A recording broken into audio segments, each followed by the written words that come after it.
I looked her up. She's freaking cool. She added the infamous X to her name. Please welcome your October One Page Salon lottery winner, Lily X Boone.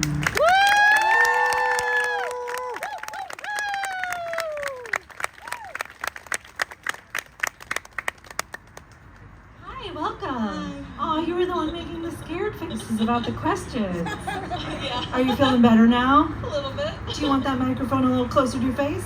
That's okay.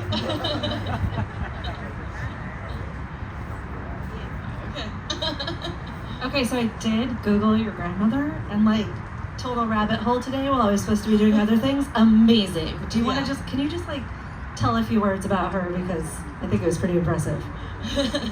Yeah, she lived to be 106. She was raised as a Quaker, and she was just an amazing woman. She was an author, and I don't even know how to explain it, but she was a dynamo. She was a dynamo. I mean, she played tennis up until she was 99. She was just a powerhouse of a person. How do you feel about that X? I love that X. Yeah, that's a funny story. When she was 15, she decided she was going to become a writer, and her best friend went and had their names officially changed so that she could have her writer's pseudonym back in Akron, Ohio in 1930 or something. Heck yeah. As a person who illegally changed her name to a name with an X in it, I approve of everything that's happening. Are you ready for your 3 questions? Yes, I am. All right, first one, comfort read. I'd say Where the Sidewalk Ends. A little Shel Silverstein? Yeah, I mean, it's got any emotion that you're feeling, it can comfort you. There's a poem on every page for any feeling, you know? I don't think I've thought about Shel Silverstein for a minute. Do you have a favorite, or just something, when you think of that book, what comes to mind immediately? I don't know, just the feeling of childhood and safety and oh, I'm not alone in feeling this. Yeah. Oh, it was so weird and dark and cool. Yeah. Sometimes I feel like we're missing some of that from our children's literature. I look at my kids, I'm like, you guys don't know trauma and darkness. Yeah.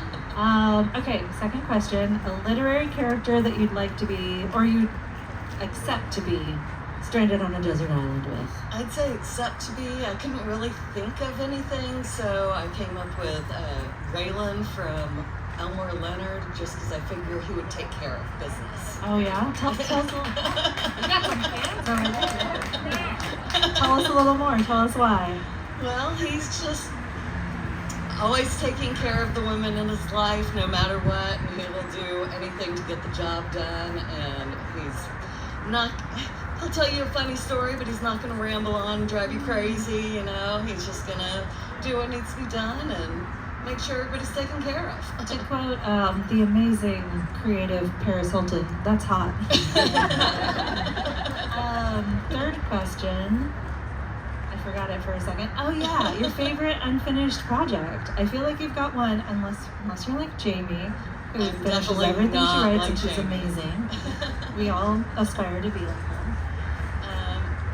I have a million unfinished projects, but I have one that I've been working on where it's kind of a brain chip story where that takes over pharmaceutical companies and you have to download apps instead of get prescriptions. Oh, so it's realism? It's right now realism? Yeah. I love that. I'm so into it. Okay. Well, ladies and gentlemen, it's time once again to give more than you want to give. To put your hands together for...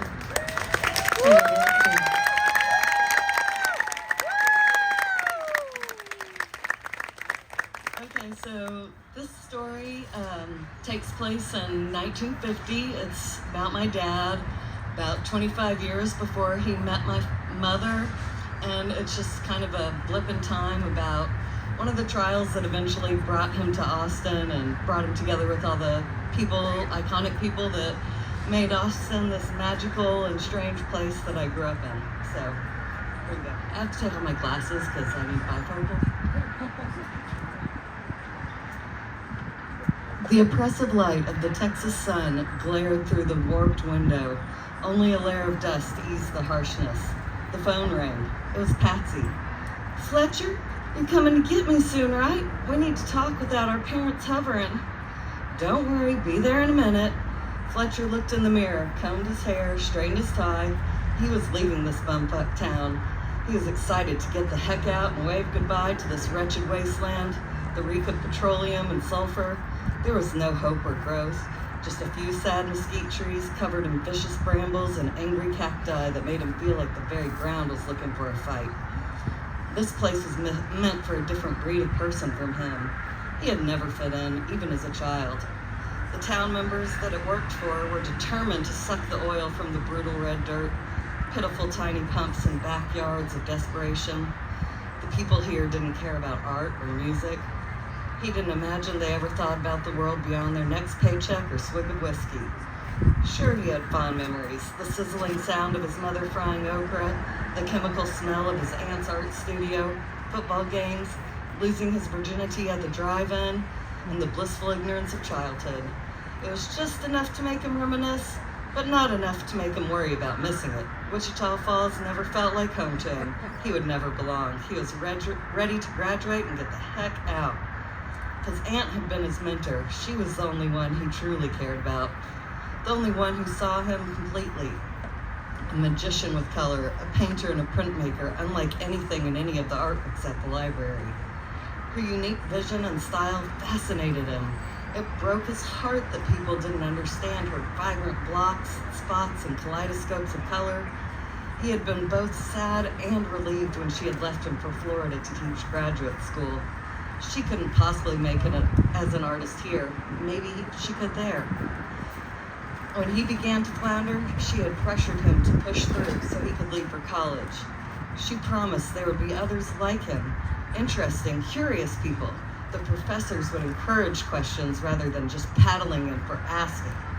Fletcher was determined to make her proud and follow through, saving enough money working at the soda shop for rent and a couple months, tuition and a couple months rent.